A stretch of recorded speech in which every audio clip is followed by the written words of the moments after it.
কান্না করার মতো চোখে পানি নেই। আমি কালকে বিকেলে খবর পেয়েছি, কালকে বিকেলেই আসার কথা ছিল, আসা হয় নাই। রাতের বেলায় আসলে আমি ঘুমাতে পারিনি, ডান কাঁধ বাম কাঁধ করতে করতে এভাবে চলে গেছে। আপনারা জানেন আমি বরগুনা এসেছিলাম 2013 সালে আগস্টের 10 তারিখে। বাংলাদেশের বুকে, বাংলাদেশের জনগণের বুকের উপরে একটা স্বৈরাচারী শাসক জগদ্দল পাথর বসেছিল। আমি তার একটা বক্তব্যের প্রতিবাদ করেছিলাম। সে বক্তব্য দিয়েছিল, মা দুর্গা দেবী প্রতি বছর কোন না কোন বাহনে চড়ে আসে, এবার এসেছে গজে চড়ে, আর গজে চড়ে আসলে দেশে ফসলে ভরে যায়। আর বাস্তবে তাই হয়েছে, এবার ফসল বেশি হয়েছে। একটা হিন্দু যদি এ কথা বলতে আমার কোন আপত্তি ছিল না, তাদের আকীদা তারা পেশ করবে। বাংলাদেশের 18 কোটি মুসলমানের নেত্রী এই দেশে বসে যে আকীদা পোষণ করেছে, আমি বলেছিলাম মক্কার আবু জাহেল আবুল হাবটা আকীদা ভালো ছিল। মক্কার আবু জাহেলরাও বিশ্বাস করত, কোরআনে স্পষ্ট বলেছে, ওয়ালাইন সাআলতাহুম মান খালাকাস সামাওয়াতি ওয়াল আরদ। হে নবী, আপনি যদি মক্কার আবু জাহেল আবুল হাবদেরকে জিজ্ঞাসা করেন কে সৃষ্টি করেছে আসমান এবং জমিন, ওয়ালাইন সাআলতাহুম মান নাযালা মিনাস সামাই মান, যদি মক্কার আবু জাহেল আবুল হাবদেরকে আমি জিজ্ঞেস করো কে আসমান থেকে পানি বর্ষণ করে, অতঃপর সেই পানির মাধ্যমে মৃত্যু জমিনকে জীবিত করে ফসল উৎপন্ন করার শক্তি দেয় কে? আল্লাহ বলছেন লায়াকুলুন্নাল্লাহ। মক্কার কাফেররা অবশ্যই বলবে যে আল্লাহ এগুলো সব করেন। যেখানে মক্কার আবু জাহেল আবুল আহাবরা পর্যন্ত বিশ্বাস করত বৃষ্টি দেওয়ার মালিক আল্লাহ, রিজিক দেওয়ার মালিক আল্লাহ, সেখানে বাংলাদেশের মুসলমান দেশের প্রধানমন্ত্রী বলেছিল মা দুর্গা দেবী গজে চড়ে এসে বলে ফসল বেশি হয়েছে। আমি তার প্রতিবাদ করেছিলাম, তার হিংসার কারণে আমাকে গ্রেফতার করেছিল। আপনারা জানেন আমার জামিন হয়েছিল, আমাকে হাইকোর্ট থেকে জামিন দিয়েছে, কিন্তু হাসিনার কোর্ট আমাকে জামিন দেয় নাই। আমাকে জেল গেট থেকে নিয়ে 2 দিন রেখে আবার গ্রেফতার করে ভিতরে দিয়ে দেয়। এখন আমি সেই মামলায় কারারুদ্ধ আছি। ভাইয়েরা আমার, আপনারা জানেন আমি ঈদের সময় বাড়িতে বেড়াতে এসেছিলাম। আমি কোন দল করি না, আমার প্রত্যেকটা লেখা এবং বক্তব্যে বলা আছে আমি একজন মুসলিম। কোরআন আমার পরিচয় দিয়েছে, হুয়া সাম্মাকুমুল মুসলিমিন। আমি সেই মুসলিম পরিচয় দিয়ে চলেছি। আমার নামে একটা দল তৈরি করে কখনো বলা হয় আমি নাকি তার আধ্যাত্মিক নেতা, কখনো গুরু, কখনো প্রধান, কখনো আরো কি। সাংবাদিক ভাইদেরকে আমি জিজ্ঞেস বলতে চাই, আপনারা ভালো করে দেখুন, জসিমউদ্দিন রহমানী গ্রেফতার হওয়ার আগ পর্যন্ত আনসারুল্লাহ বাংলা টিম নামে কোন দলের নাম কোনো কানেও শুনে নাই। আমি চ্যালেঞ্জ করে বলি, বাংলাদেশে আনসারুল্লাহ বাংলা টিম নামে কোন দল নাই, এটা শেখ হাসিনার তৈরি করা। আপনারা জানেন সূরা কসাসের শুরুতে পড়বেন, কোরআন বলছে ফেরাউন সম্পর্কে আলোচনা, সেখানে বলেছে ফেরাউন কি করত, ওয়াজআলা আহলাহা শিয়া। ফেরাউন তার জাতিকে বিভিন্ন দলে দলে বিভক্ত করত, ইস্তাযঈফু তাইফাতাম মিনহুম, তাদের একটা গ্রুপকে সে দুর্বল করে রাখত। শেখ হাসিনা সেই ফেরাউন, এই যুগের ফেরাউন হাসিনা বাংলাদেশের জনগণকে কেউ রাজাকার, কেউ আনসারুল্লাহ, কেউ অমুক তমুক বিভক্ত করে সে তার শাসন পাকা করতে চেয়েছিল। আপনারা জানেন এই সর্বশেষ যে আন্দোলন, এটা কোন দলের আন্দোলন ছিল না, এটা ছিল বাংলাদেশের ইতিহাসে এমন এক আন্দোলন যেখানে হিন্দু, মুসলিম, বৌদ্ধ, খ্রিস্টান ছাত্র, মাদ্রাসা ছাত্র, আলিয়া, কওমিয়া, ডানপন্থী, বামপন্থী কোনো ভেদাভেদ ছিল না, সব একাকার হয়ে ময়দানে অবতীর্ণ হয়েছিল। আপনারা জানেন, আমার মনে পড়েছে জেলখানায় বসে যেদিন শুনলাম হাসিনা পালিয়েছে। আলাম তারা কাইফা ফাআলা রাব্বুকা বিআসহাবিল ফিল, আল্লাহ বলছেন আপনি কি দেখেন নাই হাতি বাহিনীর সাথে আল্লাহ কি আচরণ করেছিলেন? হাতি বাহিনী হাসিনা নামাতে চেয়েছিল, সাজওয়াজান নামিয়ে দিয়েছিল। আল্লাহ বলছেন আলাম ইয়াজআল কাইদাহুম ফি তাদলিল, তার এই জঙ্গি জঙ্গি খেলার চক্রান্ত আল্লাহ কি ব্যর্থ করে দেন নাই? ওয়ারসালা আলাইহিম তায়রান আবাবিল, আল্লাহ বলছেন আব্রাহাকে ধ্বংস করার জন্য ঝাঁকে ঝাঁকে পাখি পাঠিয়ে দিয়েছিলেন। তৈরান মানে পাখি, আবাবিল মানে ঝাঁকে ঝাঁকে, আমার দেশে বলা হয় আবাবিল পাখি। আমি তখন মনে করলাম এই প্রাইমারি স্কুলের ছাত্র, হাই স্কুলের ছাত্র, নাবালিক শিশু পর্যন্ত যখন ময়দানে ঝাঁপিয়ে পড়েছে, এটা আল্লাহ দেওয়া সেই আবাবিল পাখি চলে এসেছে। হাসিনার কোনো ক্ষমতা ছিল না মোকাবেলা করার মতো। আমি ধন্যবাদ জানাই বাংলাদেশের সেনাবাহিনীকে সময় মতো পদক্ষেপ নেওয়ার জন্য, যে তারা কোন দলে আনুগত্য না করে বাংলাদেশের জনগণের পাশে দাঁড়িয়েছিল। আমি বাংলাদেশের পুলিশ ভাইদেরকে বলবো, আপনাদেরকে জোর করে ব্যবহার করেছে আমরা জানি, আপনাদের দোষ না। আমি সেজন্য আজকের মাধ্যমে সারা বাংলাদেশের মুসলিম অমুসলিম সমস্ত মানুষকে বলতে চাই, আপনারা কোনো ফাঁদে পা দিবেন না। এখন বড় কঠিন মুহূর্ত চলছে। আপনারা দেখেছেন ভারতের মিডিয়ায় প্রচার হচ্ছে বাংলাদেশে হিন্দুদের মন্দির জ্বালিয়ে দেওয়া হচ্ছে, হিন্দুর বাড়ি ঘরে আগুন লাগানো হচ্ছে, এই সমস্ত অপপ্রচার হচ্ছে। খবরদার, আমি আপনাদেরকে কঠোরভাবে বলছি, কোন হিন্দুর উপরে আক্রমণ যেন না হয়, কোন মন্দিরকে আগুন দিতে না পারে, সেজন্য আপনাদেরকে অতন্ত্র প্রহরে পাহাড় দিতে হবে। ভাইয়েরা আমার, আপনারা জানেন আমরা কোন বিশৃঙ্খলা পছন্দ করি না। আমরা চাই আল্লাহর নবী যেরকম ভাবে মক্কা বিজয়ের পরে যখন তার সামনে সাহাবায়ে কেরাম 10,000 উন্মুক্ত তরবারি নিয়ে বসে আছেন, একটা ইশারা করলে সব গর্দান গুড়ের যায় মক্কার কাফেরদের। মক্কার কাফেররাও এসে হাজির হয়েছে সামনে।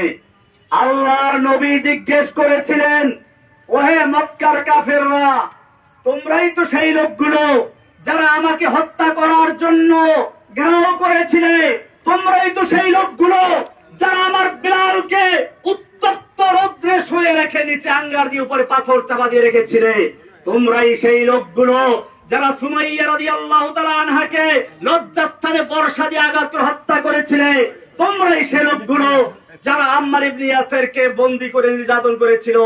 কিন্তু আজকে তোমাদের আমি জিজ্ঞেস করতে চাই, তোমরা আমার থেকে কেমন ব্যবহার আশা করছো? মক্কার কাফেররা বলেছিল, একজন উত্তম ভ্রাতার কাছ থেকে যা আশা করা যায় তাই আশা করছি। আল্লাহর নবী বলেছিলেন, আজকে আমি সে কথাই বলছি যা আমার ভাই ইউসুফ আলাইহিস সালাম বলেছিলেন তার ভাইদেরকে নাগালে পাওয়ার পরে। আল্লাহর নবী বললেন, লা তাসরিবা আলাইকুমুল ইয়াউম, আজকে তোমাদের বিরুদ্ধে আমাদের কোনো ক্ষোভ নাই, কোনো প্রতিশোধ নেওয়ার ইচ্ছে নেই। যাও, ইযহাবু আনতুম তুলাকা, আমি তোমাদের সকলকে সমানভাবে আমভাবে ক্ষমা ঘোষণা করছি। বাংলাদেশে আন্দোলনরত ছাত্র জনতা, মাদ্রাসার ছাত্র, স্কুল কলেজের ছাত্র, সাধারণ জনতা, আমি সকলের কাছে অনুরোধ করব, আল্লাহর নবীর এই মক্কা বিজয়ের ঘোষণাকে কেন্দ্র করে আমরা যেন এই বিগত দিনে যা হয়েছে সব ক্ষমা করে দিয়ে একসাথে একটা সুন্দর সমৃদ্ধ সাম্যের বাংলাদেশ গড়তে পারি। আমি একটা কথা না বললেই নয়, আপনারা অনেকে মনে করেন প্রচার হচ্ছে হিন্দুরা মুক্তমুখ। আমার এই জিল জীবনের আমি সর্বশেষ ঘটনা বলছি। সর্বশেষ আমি যেদিন কোর্টে যাই, একজন কারা পুলিশ, নাম হলো প্রবীর, 2 তারাওয়ালা কি এরা, এসআই হিন্দু দেখেন, হিন্দু দুপুরের সময় ডায়াবেটিস রোগী, মুখটা শুকিয়ে গেছে, বলেন হুজুর আপনার বোধহয় ক্ষুধা লেগেছে। আমি কিছু বললাম না, বলে টাকা থাকলে দেন আমি খাবার এনে দেই। আমি টাকা তো আনি নাই, কোর্টে বসে। উনি আরেকজনের কাছে টাকা ছিলেন, তাও নাই। শেষ পর্যন্ত নিজের পকেট থেকে টাকা খরচ করে আমাকে দুপুরে এক প্যাকেট বিরিয়ানি আর একটা 2 লিটারের পানি দিয়ে দেয়। হিন্দু প্রবীর, এটা সর্বশেষ যে কোর্টটা আমি করেছি সেই কোর্টের দিন। আপনাদেরকে আরো বলি, আমি যে জেলখানায় রয়েছি সেখানে চক্রান্ত হয়েছিল বড় ধরনের দাঙ্গা করানোর জন্য। আমি সকালবেলা থেকে পুরা জেলখানায় হ্যান্ড মাইক হাতে নিয়ে বলেছি, খবরদার কেউ কোনো বিশৃঙ্খলা করবেন না, বিশৃঙ্খলা করবেন না, আপনারা শান্ত থাকুন। আপনারা জানেন আমাকে রাখা হয়েছে হাই সিকিউরিটি জেলে, এশিয়া মহাদেশের 1 নম্বর জেলেটা, কঠিন জেল। 1000-এর উপরে আছে ফাঁসির আসামি, ফাঁসির আসামি আছে 1000-এর উপরে। এরপরে হুজি জেএমবি যত সব ওখানে। এইখানে গন্ডগোল লাগাবার চক্রান্ত করা হয়েছিল। আমি হ্যান্ড মাইক দিয়ে সকালবেলা ঘুরে ঘুরে প্রত্যেকটা বিল্ডিং এর সামনে গিয়ে বলেছি, কেউ শৃঙ্খলা করবে না, আমি আপনাদের জন্য মুক্ত হলে পরে আপনাদের জন্য মুক্তির ব্যবস্থা করবো ইনশাআল্লাহ। সবাই আমার কথা মেনে নিয়েছিল। কিন্তু কে বা কারা উস্কানি দিয়ে কিছু কয়েদিদেরকে লেলিয়ে দিয়েছে এখানে আক্রমণ করার জন্য, বিশেষ করে আমি যে বিল্ডিং গেছিলাম সেখানে আক্রমণ করার জন্য। কারণ কি? কারণ ছিল এই আন্দোলনটাকে একটা জঙ্গি রূপে আকৃতি দেওয়ার জন্য। আমি গোয়েন্দা বিভাগের ভাইদেরকে বলবো, ঢাকার high security, Kashimpur high security পরিবেশ শান্ত হওয়ার পরে এই কয়েদিদেরকে লেলিয়ে দিয়েছিল কারা হাজতের উপরে। যদি সেদিন আমি জীবনের ঝুঁকি নিয়ে বাধা না দিতাম তাহলে সেখানে কারবালার ময়দান হয়ে যেত। কারণ হাজতেরা নামলে পরে ওই কয়েদিদেরকে খুঁজে পাওয়া যেত না। এই চক্রান্ত কারা করেছিল আপনাদের খুঁজে বের করতে হবে। এই চক্রান্ত শুধু জেলখানার ভিতরে না, আপনারা শুনুন, আমি যেই ব্লকে থাকি, অর্থাৎ ব্লক বলতে একসাথে 7টা রুম, আমি সবসময় একাই থাকতাম এক ব্লকে।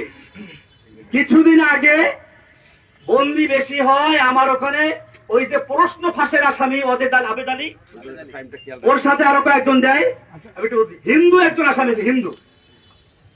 আমি বললাম খবরদার তুমি যে হিন্দু রাজনী কেউ বুঝতে না পারে। আমি ওর নাম রেখে দিলাম আব্দুর রশিদ, এখন আমার পাশেই আছে, আসার সময় দেখা করে আসছি, যাতে করে তার কেউ ক্ষতি করতে না পারে। আমার বড় ভাই এখানে আছে, আমি ছোটবেলায় দেখেছি। আমার বড় ভাই আছে এখানে, এদিকে মাস্টার সাহেব দিকে আমি বলি বড় ভাই হিন্দুদের বরিষ্ঠ বন্ধু। আমি দেখেছি ছোটবেলাতে আমাদের পাশের গ্রাম হল হিন্দু। এই হিন্দুরা ওনার সাথে কি সম্পর্ক আছে, বিপদ আপদে বললে দৌড়ে আসা আইব আলী ভাইয়ের কাছে। এইভাবে আমরা পারিবারিক ভাবে হিন্দুদেরকে কখনোই পর মনে করি নাই। আমি বাংলাদেশের সমস্ত ভাইদেরকে বলবো, আমার এই আওয়াজ যে প্রান্তে পৌঁছে, হিন্দু মুসলিম আমাদের কোন বিভেদ থাকার দরকার নেই। আমরা বাংলাদেশী। আমি ইন্ডিয়াতে পড়াশোনা করেছি, দেওবন্দের আর উল্লেখযোগ্য ছাত্র আমি দেওবন্দে পড়াশোনা করেছি। ইন্ডিয়াতে হিন্দুদের বিভিন্ন বাগানে গিয়ে ফল খেতাম।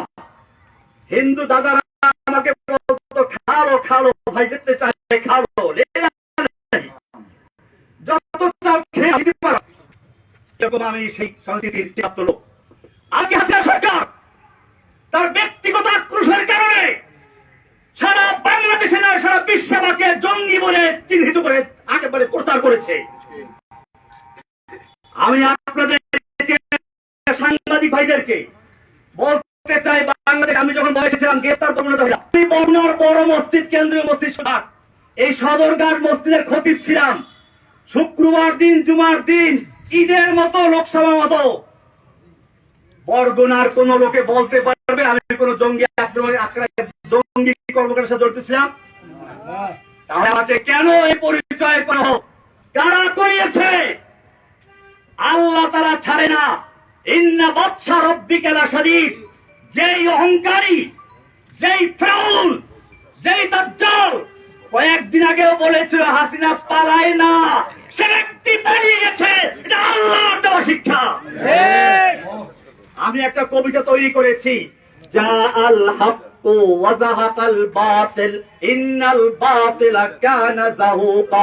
ফিরাউন আয়ে, হামান আয়ে, হাসিনা আয়ে, কৌয়া আয়ে, नानक आए, जालिम जाबिर सुल्तान आए, जितने जितने शैतान आए, सबको हुई रसवाई हासिल। जाअल हक्कु व ज़ाक़ल बातिल इन्नल बातिला काना ज़हूक़ा। যুগে যুগে যত ফিরাউন দুনিয়াতে আগমন করেছে, আল্লাহ একটু ঢিল দিয়ে দেখে কত দূর যেতে পারে। যখন তার যাওয়ার সীমানা অতিক্রম করে আল্লাহ এমন ভাবে ধরে, তখন তার পালিয়ে যাওয়ার জায়গা থাকে না। ইন্না বাতশা রাব্বিকা লাশাদীদ, নিশ্চয় আল্লাহ ধরা বড় কঠিন। ভাইয়েরা আমার, আমি অনেক কথা বলে ফেলেছি, আমার সর্বশেষ কথা এটাই, এই যে বিজয়টা হয়েছে, এই যে বাংলাদেশের স্বাধীনতা অর্জন হয়েছে নতুন করে, এই স্বাধীনতা অর্জনে যে সকল ছাত্র ভাইয়েরা, বিশেষ করে আবু সাইদ, সেই রংপুরের আবু সাইদ, যে ব্যক্তি নিজের বুকটাকে টান করে দিয়ে গুলির সামনে নিজেকে পেশ করে দিয়েছিল, আমার মনে পড়ল সেই ইংরেজ তার ইতিহাস। দারুল উলুম দেওবন্দের শাইখুল হাদিস হুসাইন মাদানী রাহমাতুল্লাহি আলাইহি একবার ইংরেজের বিরুদ্ধে আন্দোলনে এক ময়দানে ভাষণ দেওয়ার কথা ছিল। দিল্লি লাল কেল্লার সামনে ইংরেজ সরকার ঘোষণা করেছিল দেখা মাত্র গুলি করতে হবে। মাওলানা মাদানী রাহমাতুল্লাহি আলাইহি সেই ইংরেজদের সামনে গিয়ে হাজির হয়ে বলেছিলেন, मैंने सुना है कि ये सफेद कुत्तों ने ऐलान कर दिया है कि जो उनके खिलाफ नारा लगाएगा उनको गुली कर दिया जाएगा, करो गुली। যে আমি শুনেছি এই সাদা কুকুরের দল ঘোষণা করেছে যে ব্যক্তি এখানে বক্তব্য রাখবে তাকে গুলি করা হবে। আমি মাদানী হাজির হয়েছি, করো গুলি। এই বলে যখন তিনি ধিক্কার দিয়েছিলেন, সমস্ত পুলিশের হাতের রাইফেলগুলো ঝরঝর করে পড়ে গিয়েছিল। সেই ইতিহাস আর একবার পুনর্জীবিত করল আবু সাইদ, ফারহান ফাইয়াজ, এরকম আরো কত তাহমিদ, আরো কত ছেলেরা। আমি সেই ছেলেদেরকে আপনাদেরকে বলি, সেই আবরার নাম বললেন না, আবরার ফাহাদ, আমি বলতে এখন আরো ভয় নাই, আগে ভয় পেতাম। আবরার ফাহাদের হত্যাকারী যারা, ওরা আমার পাশে একবার ছিল, এখন তাদের 5টা ছেলে পুরা কোরআনে হাফেজ হয়েছে। জি মাশাআল্লাহ। আপনি দেখলে বুঝবেন না যে তারা বইটের ছাত্র, তারা এখন মাদ্রাসার ছাত্র। জি, আমি নিজেই কয়েকদিন আগে দেখছি একজনকে দেখা করতে আসছে। আমার ভাইয়েরা, এদেশের সন্তানদের দোষ না, পুলিশের দোষ না,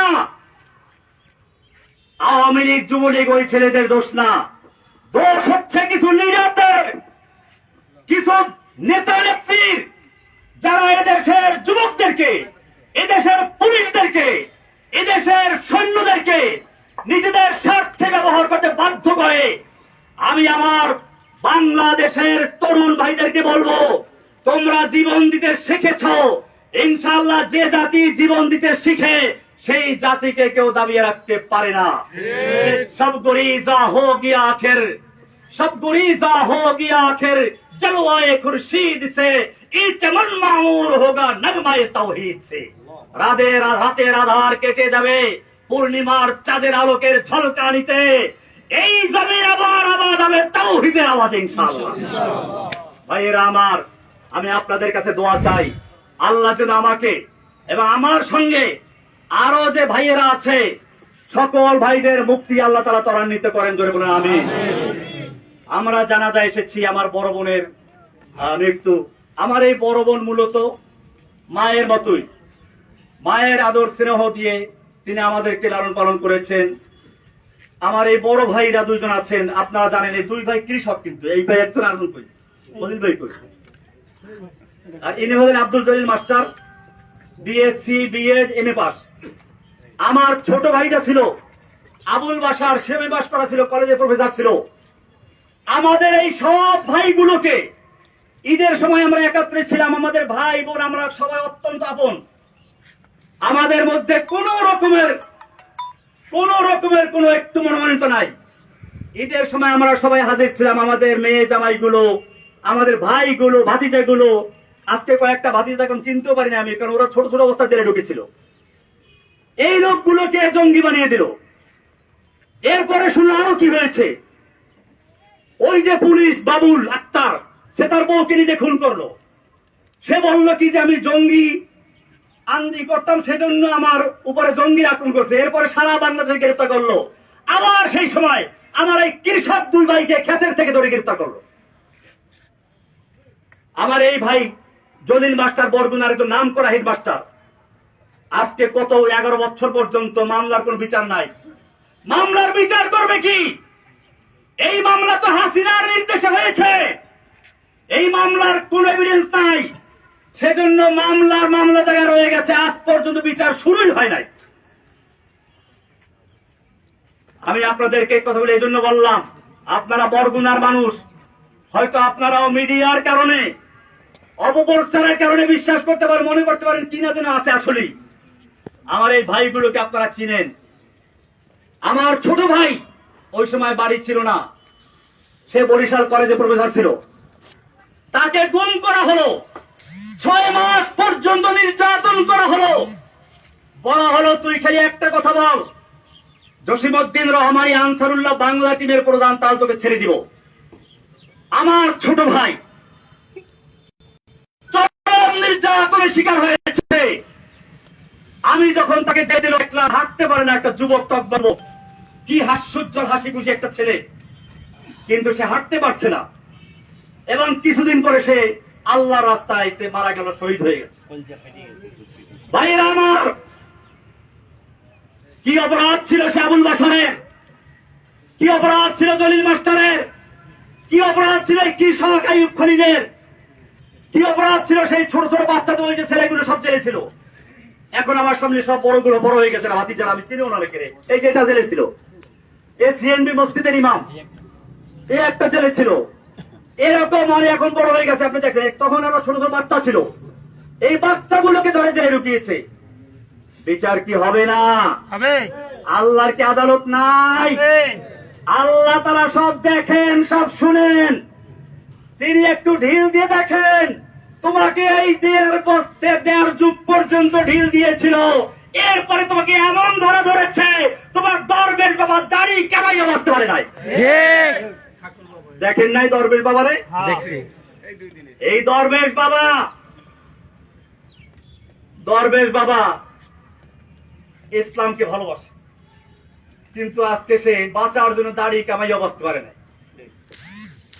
আমি বলতে চাই, এখন থেকে সামনের দিকে আমরা যেন ঐক্যবদ্ধ ভাবে একটা সমৃদ্ধশালী, সাম্য, ভ্রাতৃত্বপূর্ণ একটি বাংলাদেশ গড়তে পারি, সেজন্য আমরা একতাবদ্ধ হয়ে চলবো ইনশাআল্লাহ। কোন রকম বিশৃঙ্খলা আমরা করব না। কোন হিন্দুদের মন্দিরে অথবা সবাইকে আক্রমণ করতে না পারে সেদিকে আমরা খেয়াল রাখবো। আমার এই সারা বাংলাদেশে পৌঁছে দিন ইনশাআল্লাহ। আল্লাহ তাআলা যেন আমাদেরকে সকলকে একটা সুন্দর, সুখী, সমৃদ্ধশালী বাংলাদেশ গড়ার তৌফিক দান করেন। আমিন।